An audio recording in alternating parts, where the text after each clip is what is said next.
Hello, I'm Paul Duychik, founder of Elastic Steel Method of Athletic Conditioning.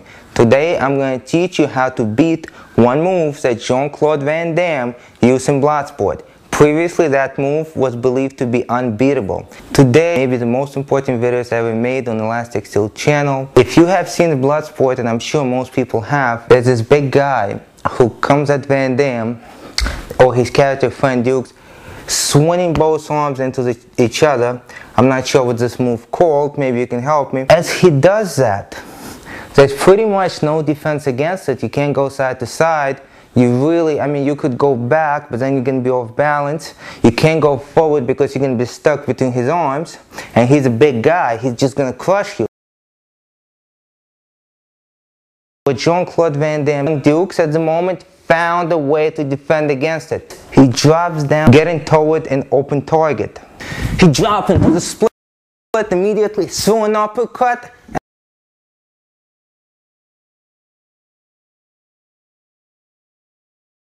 I'm not sure if you grabbed it, pulled down it, twisted, anything like that. All I seen was a punch, and that's all he needed. The guy was so badly hurt. At first, Claude tried to see if he needs to hit him or not. Then he realized the guy is so badly hurt, he just pushed him down. The guy fell down. The whole arena, the whole mat went up. That's how big the guy was.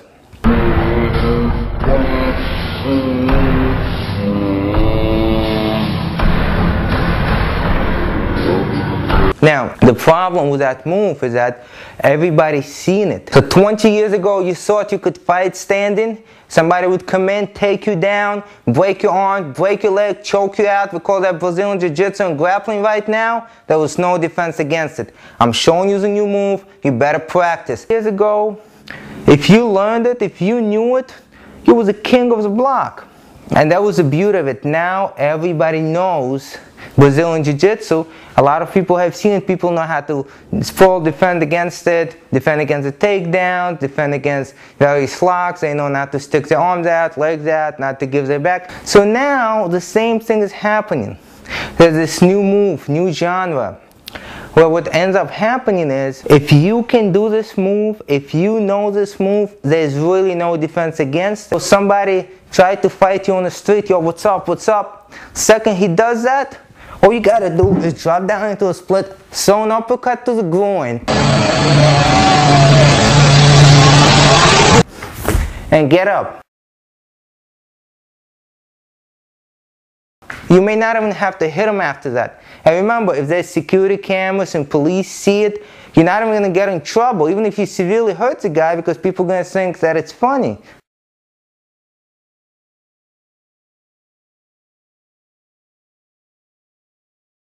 I mean, you drop down split, you hit him in the groin, no one is even going to take it seriously. Just like before with Jiu-Jitsu. You fell down, you did something, well, the judge is going to say you didn't punch him in the face, so you get no penalty. But everybody understands a punch in the face, so... Yeah. So for a long time, I've been thinking, well, if I talk about this move on YouTube and people learn it, there's not going to be any defense against it, including myself. How am I going to defend myself against this move if somebody tried to do it on me?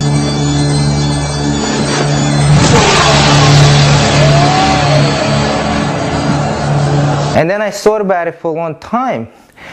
And just like all great pieces of work, which what Bloodsport is, there's always cues. The producers, the directors, they put the cues in so that the future generation at some point might discover the answers.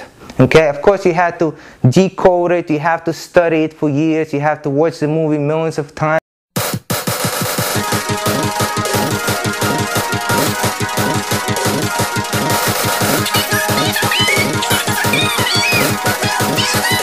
You have to think about it. And finally, this is what happened.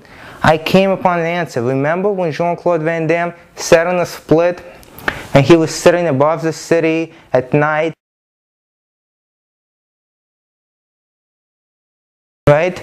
He wasn't actually doing a full split. He was doing about straddle about maybe this much. And from there, then it's split fighting. Okay? From here, you practice different moves. You practice the baseball over the head block. You practice don't hit me there, you know what block. You practice a twist the arm out block. You practice protect the ribs and then punch in the face block. Of course, he wasn't trying to protect his face or any vulnerable targets. You know, he was like this. He was practicing the moves. Why do you think he was doing that? Well, there was a reason why Fank Dux put that in. And the reason for that is the only defense against somebody dropping down into the split and striking into the groin is to practice to drop down into the split really quick. It takes years of practice. You sparring, all suddenly for no reason at all, hands on the floor, boom. You're in a split, you get back up. So now both of you are sitting in front of each other in a split and you're doing the split fighting, which is the next step now after grappling. Once you start split fighting somebody, there's no defense against it. Just like there was no defense against grappling unless you grapple with them, there's no defense against split fighting unless you split fight with them. Van Damme in that movie gave us clues because he knew that one day people are going to find out about this. And he knew that what's going to happen. And he was training for it himself. He realized he does a split, somebody else does a split in front of him, then what? And he realized the only thing he can do now, he can't throw an uppercut to the groin because the person is not standing, is to start fighting with him here.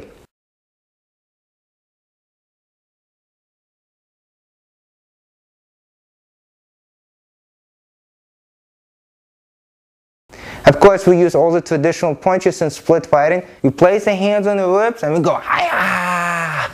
We block. Sometimes we can move side to side. Maybe we can place one hand on the floor and slightly lean forward if the other person leans back.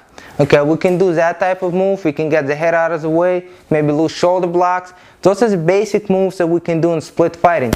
Sometimes, under certain conditions, you might be able to swing the leg into the person's face, but right away you have to go back to the split. Now, by no means, never, ever get up on your feet and try to knee somebody into the face or try to kick somebody into the face while they're on the split. You might win the fight that way, but you're going to lose the respect. You're going to lose the respect of your friends. You're going to lose the respect of your family. At one point, there was this large Commedy tournament, and one fighter actually forgot, or he did it on purpose, we don't know if he did it on purpose or not. He got up on his feet and he kicked his opponent who was split fighting him. You know what happens? He came back to his country. His family was so dishonored that they made him do a split in a square in front of everybody, and he was beheaded.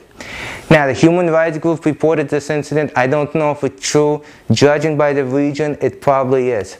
We never seen that person again. I don't know. He might be in hiding. Maybe he was so ashamed of getting up while he was split fighting and kicking somebody. So only defense against somebody split fighting you, just like the only defense against somebody trying to grapple you, is to split fight them.